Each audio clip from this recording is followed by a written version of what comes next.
দর্শক শ্রোতা আসসালামু আলাইকুম। আমি মুস্তাফা মিনুলকে আপনাদের প্রীতি ও শুভেচ্ছা জানাচ্ছি। আওয়ামী লীগের কার্যক্রম নিষিদ্ধ ঘোষণা করা হয়েছে।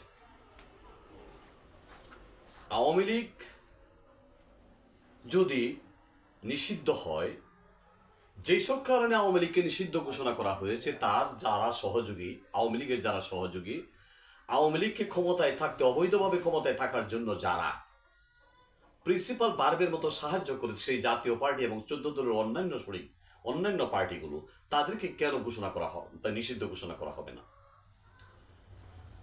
জিএম কাদের ভারতে গেলেন 24 নির্বাচনের আগে, দেখা করতে গেলেন ভারতীয় সরকারের সঙ্গে, ভারতীয় কর্মকর্তাদের সঙ্গে কথা বলে এসে বাংলাদেশে আসার পর ওনাকে সাংবাদিকরা প্রশ্ন করলেন যে আপনার সঙ্গে কি কথা হলো। উনি বললেন না, ওনারা অনুমতি না দিলে আমি এ বিষয়ে কোনো কথা বলতে পারবো না। গোলাম কাহাকে বলে? তো দাস্য দাস, ভারতের দাস্য দাস সেই জিএম কাদের, তাকে এখনো কেন অ্যারেস্ট করা হলো না? চুন্নু সাহেবকে কেন অ্যারেস্ট করা হলো না? অন্যান্য যারা দূষর ছিল তাদেরকে কেন এখনো অ্যারেস্ট করা হলো না? আওয়ামী লীগ কি একা ক্ষমতায় থাকতে পারতো?